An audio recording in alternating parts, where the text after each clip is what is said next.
just went and made a new dinosaur? Probably not a good idea.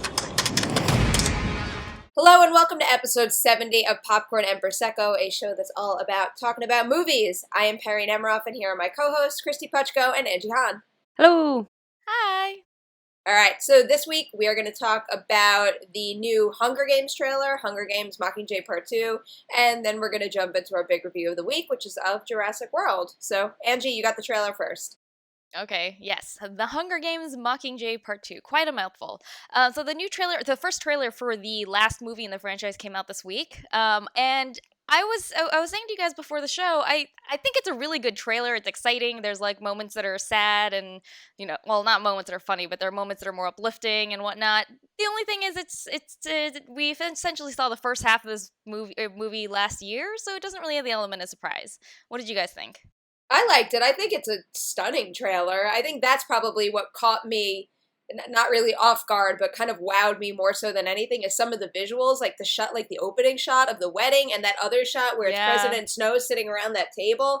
Those things say to me, like, I want to pause this and, like, stare at it for a little while. So I really liked that. But, as someone who read the book, I kind of knew what was coming, so I think that does obviously take away the element of surprise a little bit, but it's a pleasure to be back in that world. So I do kind of like that the trailer feels exactly like where we left off, and it's not like we're going to try to wow you by doing this now instead. Also, it doesn't look like every other trailer we're getting right now. We've talked about this before, where a lot of the trailers have the same look, and like the Hunger Games looks different. The Hunger Games does their own thing, and like they have this very sharp color contrast that they do, and like when Katniss walks out in her like Mockingjay regalia, like that's an exciting moment. And then they give you a shot of Gwendolyn Christie, which I'm obsessed with her. So like that's a new character, and it's just a little flash, just a little like, what else, I'm here. And like then they have some shots I'm not going to give away, but they give you some shots of people who read the book are going, oh, I know what that means. And so I like it. It's teasing out little things that I think are really smart to tease out, and honestly just being like, here comes fall, guys. Like, screw you, summer movies. Seriously. I still can't believe, that's crazy to me that we're already jumping into, like, focusing on all the fall movies, because that's the point that we're at. The summer movies are coming out, which mean their promotional campaigns are over. Yeah. Yeah. Well, this is the last film of the franchise, at least until Lionsgate figures out a way that they can extend it even more. Katniss more times. Oh, I hope that doesn't happen. Yeah, I know. More Hunger Games, more I feel problems. like if it failed with Twilight, it's not going to work here either. But then again, they're doing it with Harry Potter, so maybe I shouldn't say that. What do you think of this franchise as we head into the last installment? Do you think it's going to be good? Do you think it's been good so far? What are your expectations for this last movie? I feel like the movies have gotten progressively better, and I really liked what they did with the last one. I thought that they had a hard thing to do, because the third book, I think we can all agree, the third book is kind of a mess.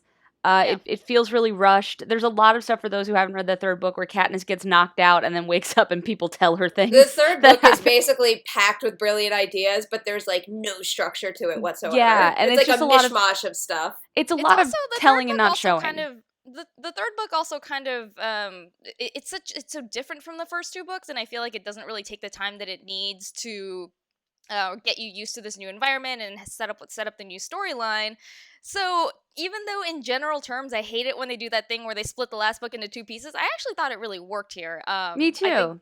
I really enjoyed Mockingjay. It did feel a little bit incomplete to me, but I thought there was enough of an arc that it worked more or less as a standalone movie. It felt incomplete in a way that it needed to feel incomplete so that the two movies could work together. But I didn't walk away from Mockingjay feeling like I need more, in a sense that, like, this movie feels like it's lacking because it cut off where it did. I felt very satisfied with the movie that I got, but yeah, it left with a really effective cliffhanger that made me really look forward to this last one. I'm really sad that it's over, because, like, I check that Time Hop app all the time, and, I get things from, like, 5-6 years ago that it's like, you covered, the acquisition of the rights to the book this day. Remember when we were talking about when Haley Steinfeld could have been Katniss? Like, it's so weird that it's over. It makes me, like, a little And I mean, just sad. think about the impact this series has already had on movies and like culture at large. Like, not just in encouraging studios to take a chance on female-fronted action movies, but also in that like Katniss and her revolution in the film has inspired actual political revolution overseas. Like,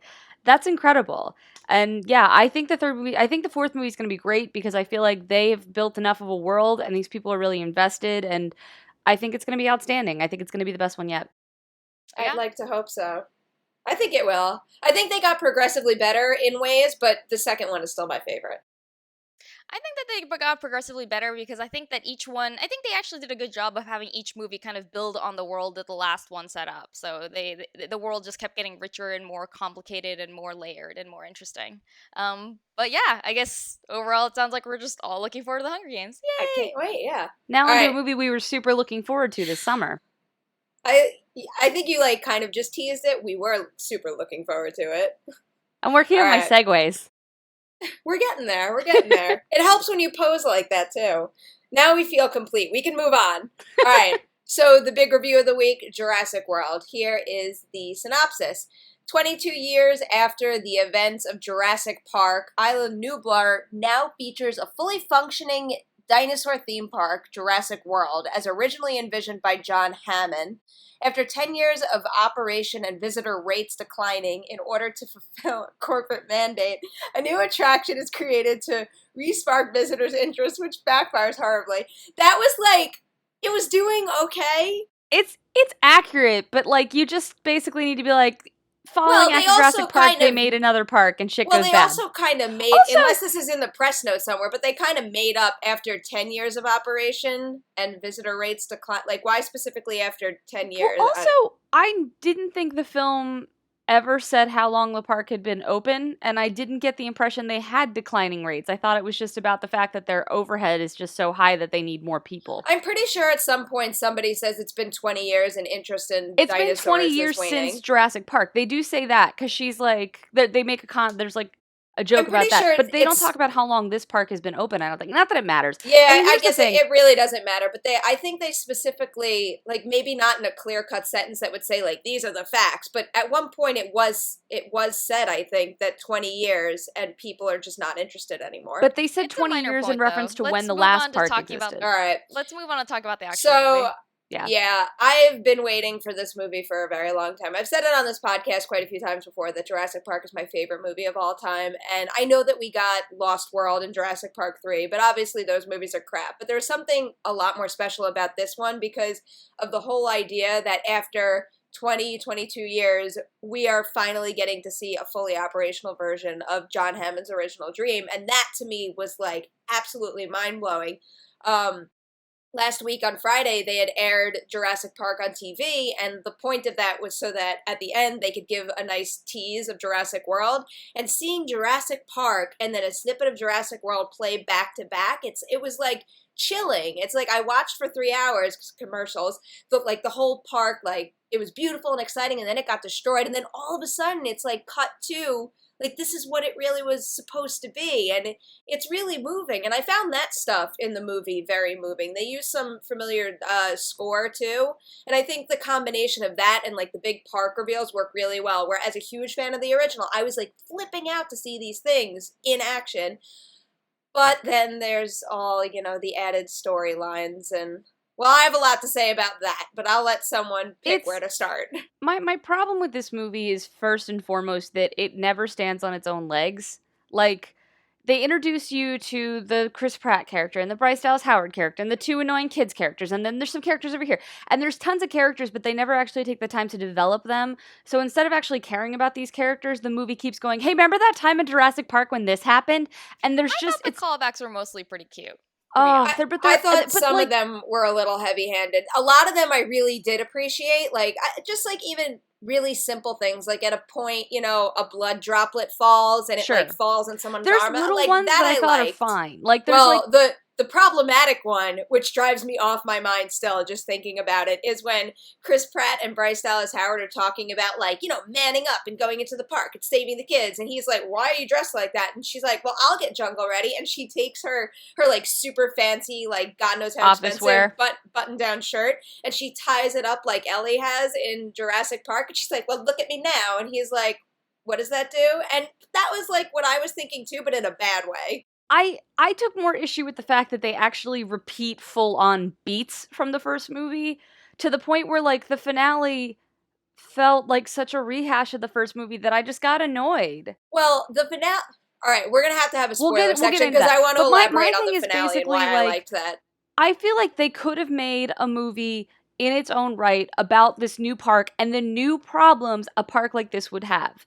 But, like, it starts off, like, I kept having a problem with suspension of disbelief where, like, 2 minutes in, they're like, people are just bored of dinosaurs nowadays. I was like, I don't believe that. And then we keep going, and then, like... I don't really believe that, actually. I mean, kind of do, and really I kind of quickly. don't. Because, like, when you think about something like Disney World, it's like, what kid isn't still wowed by Disney World today? But at the same time, you know, they release new attractions every 3 years. So it does make sense that they want a bigger, better, cooler, scarier ride slash dinosaur. Bigger and better, I understand, but they're like, more teeth, more whatever. I'm like, why? Like, what world? Like, after what happened in the first movie that you keep acknowledging, why would you decide to make a super killer dinosaur? It doesn't make any sense. And then they bring in the whole military plot that we won't get into just yet. But there are so many things in this movie that ask you to make these huge leaps in logic. And, like, it's not Spielberg anymore. Like, Colin Trevorrow tries his damnedest, I bet. But, like, he doesn't have the showmanship of the maker of Jaws and Jurassic Park. So when they make these leaps, I'm not going, I don't care if that makes sense. I'm having fun. I'm just going, wait, what are you doing? Like, I wasn't on board. It's funny because, you know, like, when the movie, as you pointed out, they say, like, oh, everyone's just bored by dinosaurs. You have to have more and bigger and better. And it's like the movie kind of talking about itself, obviously, saying, like, if you know, we can't just be Jurassic Park. We have to go bigger and better because it's Jurassic World.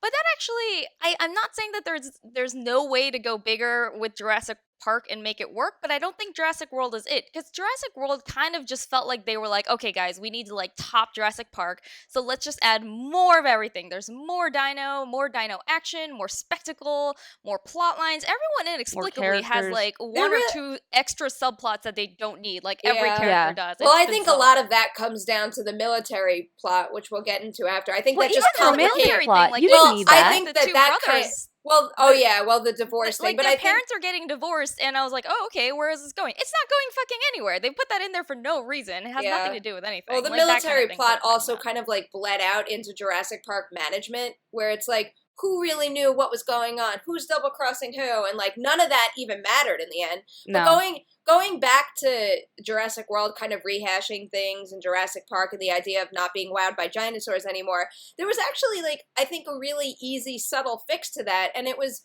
before even introducing the Indominus. Why can't you just let us, like, chill the fuck out and enjoy the park for a little while? Yeah. And, like, I mean, there's literally, like, what, 2 minutes maybe where they show you what the park looks like? And, like, it's also, like, very superficial. Like, one of my favorite things in Jurassic Park is that scene where they go and they pet the sick Triceratops, because that's, like, one, and also, the Brachiosaurus scene. And they completely repeat that note here. It was, like, a scene where, like, the characters are touching a dinosaur for the first time, and you're watching them do that, and, like, you could feel the fact that they've never, like, this thing has been dead for so long, and, like, these are the first people who get to do it, and it's like, holy shit, this is happening. And this movie didn't have one of those moments. It's just like, let's actually slap all this here, and it is I get what your it point. is. It didn't have that moment in that there's not a moment where we really get to experience the wonder of seeing a dinosaur for the first time. But they do actually repeat that beat where they're like, here's two of our characters finding a sick dinosaur. And I was just like, really? Like, that's what kept driving me so crazy. Like, I feel like there was a story they could have told about this. Like, maybe if they had focused on, instead of the Indominus Rex, which, like, they make fun of the name in the movie, but it's still a stupid name. Making fun of it doesn't make it better. But, like, they introduced that huge, horrifying sea creature monster in the trailers. And I thought, like, that could have been an interesting thread. Like, what if, like, taking a cue from Jaws 3, what if, like, they had knocked out a window and people were, like, trapped in, like, sublevels of Jurassic Park and this thing is around? Like, that could have been interesting. Or what if that got loose in the ocean? Or I'm spitballing, but the idea was, like, we didn't have to have the exact same plot of Jurassic Park, but just then loaded in with all these other characters that I think were really just mostly being set up for sequel stuff. Because the military stuff all feels sequel. Like, that all feels like we're telegraphing another movie. Oh, I hope not. That'd be so disappointing. It's the worst plot line. That's the worst part of this movie. Should we maybe jump into spoilers so we can dig into that? Yeah, let's do that. And the ending of the movie a little bit. All right, let's jump into spoilers a little bit now so we can talk about this whole military subplot and the ending of the movie a little bit. So the military thing, here's what happened. So this is another character flaw, but Chris Pratt's character, Owen, for some reason, he was an ex-Navy guy who is now the park's animal behavior expert for a reason we don't really at know. some point they ask him about other animal things, and he's like, I was in the Navy, I'm not an animal trainer. I was like, but you train raptors. Like, why are we pretending any of this makes sense? Well, that's what he's busy doing, is he's training the raptors, and I think there's 4 of them in the movie, and at the beginning of the movie, we see him basically get them to beg him for food, and then he, like, makes them follow, like, his hand, and they obey a stay command. And Vincent D'Onofrio's But while he's, character, like, 20 feet above them, he's nowhere near them. Well, but then I guess what was the tipping point for Vincent D'Onofrio's character was when he goes in there to save that guy, and he's like, stay, and they stay. But anyway, he is a military guy who kind of works for InGen. He does. I mean, the key thing is basically he thinks we can militarize raptors and use them in place of drone warfare, which is just insane. Like, well, I don't. Does he specifically say drone warfare? I think he just wants to say. No, he says specifically save lives on the battlefield. He says drones can't get into tunnels. Drones can't do this and that, and then Chris Pratt says, yeah, but if you don't feed a drone, it's not going to turn around and eat you. Oh yeah. Which is kind of like maybe a nod to the Pirates of the Caribbean line. It's probably. I mean, like, the thing is, it's like, as Perri pointed out when we were walking back from the screening, she said, like, it's not even like the raptors are trained to the point of, like, docile dogs or something. So it just feels completely insane to imagine that you could train them to, like, work in this way. So then when there's finally a scene where they have to try it, because of course they have to try it because we brought it up and it's like bringing a gun into the first act of a movie, it's going to come up in the third.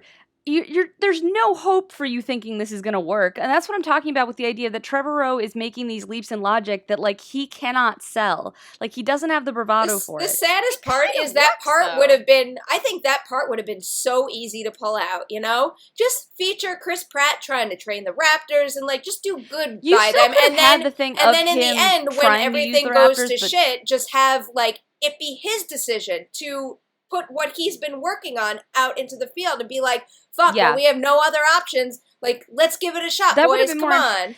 And that's what I'm saying. I think the military angle is purely sequel, because at some point they have BD Wong run off with those things. Oh and it's my God. What they did to his character made me very, very sad. It's all just setting up a sequel, which is so frustrating, because you could have been like, well, I don't know. That could have been an after credit scene. We wouldn't have to deal with any of that boring shit. I want to talk about something that's other than, so even assuming that, you know, you are able to make the leap of logic with Trevorrow, which Kristy clearly couldn't, but I think other people to varying degrees have or haven't. I just thought that the finale, it ends with you know, dino on dino action. It's huge. It goes on for, I don't know how long it actually goes on for. It feels like it goes on for 40 minutes. I don't think it's actually that long. It's probably like 15. Yeah, I don't know the exact number, but it's like a giant spectacle of just, like, you know, one dinosaur attacking another dinosaur, and then another dinosaur comes in, and it's crazy and it's over the top. And in my mind, it was boring as shit, because I feel like I really hate continually only comparing this to Jurassic Park, because, you know, it's a movie on its own merits and we should judge it as such. And I do think that compared to other big summer blockbusters, like, say, Avengers Age of Ultron, it's more like on par than, like, subpar, I would say. But that ending with the big CG on CG dino action, it was one of those moments where I just kind of... There's no stakes, because it's, first of all, it's all dinosaurs. Second of all, I just couldn't get over the fact that, like, this is all CG, because one of the things that the first Jurassic Park did really well was make the dinosaurs feel fucking real, make you kind of, like, bask in, like, how amazing and glorious and crazy this is. In this, it just, like, the whole time I was watching, I was just like, there's some ones and zeros crashing into other ones and zeros, and I just couldn't get invested in it, and as a result, I was bored. I appreciated the end, but not because I cared about the 4 main human characters and if they survived, but Blue the Raptor really grew on me, and I found it very satisfying the way that they, you know, put one dino against the next. Because, like, you know, in Jurassic Park, the reason the humans are saved is because the raptors and the T-Rex fight. So I think that actually is, like, a nice, like, oddly heartwarming nod to the original. Literally to see that same the beat T-Rex again in this one. To see the T-Rex tear with the raptors and beat the Indominus. And, like, they built up the Mosasaurus so much throughout the movie. I was kind of happy to see, him sneak out of the tank and I was drag also it in. annoyed that like that sea monster creature was also involved in what I thought was the meanest scene in this whole movie, which is that assistant getting killed. And like it was a weird thing because like in the first Jurassic Park, there are definitely deaths where you're like, that person sucked. I'm glad they died. Being the lawyer who like runs into the bathroom and doesn't help the kids. But like that's not her, because she's supposed to help the kids and she tries to. She's telling them to run, but then she gets picked up by a pterodactyl, dropped into the tank, and as soon as she hits water, I thought, oh god. And then they pick her up again, and they keep picking her up and dropping her, and they then basically waterboard her. Yeah, and then she gets eaten by the sea monster, and I was like, that was upsetting. Like, that wasn't fun. She had been established enough that it didn't feel too distant to just be like, that's cool. But she wasn't established as a bad person, so I was just really disturbed. I really was shocked at, like, everybody keeps asking me, does this have more dino action than Jurassic Park? And yeah, and if that's all you want, then I guess this will be satisfying. But if you want a good story and adventure, which is what I predominantly want out of a movie that's following in Jurassic Park's legacy, this fails hard.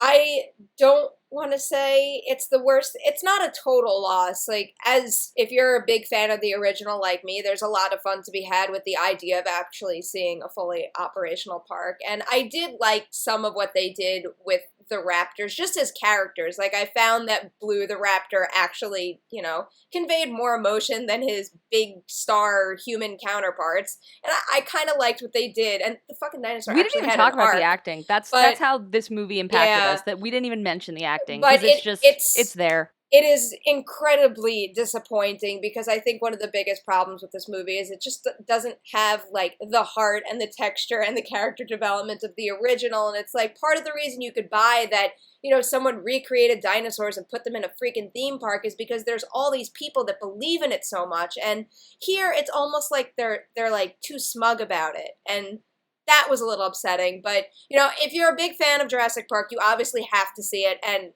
don't be totally bummed. There's some fun to be had with it, but it's not a good movie. And Angie, your final thoughts? I think Perri and I have given ours. It's fine. I don't know. Like, if you want to see it, go see it. But it's a movie that I can't wholeheartedly recommend, but it's also not a movie I feel like actively discouraging people from. So, make of that what you will. Alrighty. So that is I feel like it's a waste. Hold on to your butts. And then I've been completely blocking my little prop. No, I'm not as good. it. I'm not as good as props as Kristy. But anyway, that's it for episode 70 of Popcorn and Prosecco. You can find us all over the place on YouTube. We have a YouTube channel, Popcorn Prosecco. If you could go and rate and comment on iTunes, that would be fantastic. We have a website, popcornprosecco.com. We are on Twitter at Popcorn Prosecco, and go like us on Facebook as well. And all three of us are all over the internet as well. Kristy, you want to take it first? Yeah, you can find me writing all over the web, but I collect my highlights at decadentcriminals.com. And you can find me on Twitter at Kristy Puchko. Angie? I am on Twitter at AJHAN, and you can find my writing at slashfilm.com. And you can find me on Twitter at Perri Nemiroff, and my writing is all over collider.com. So that's it for this week. We will see you next time. Rawr! It always has to be something, doesn't it? And remember, if something chases you,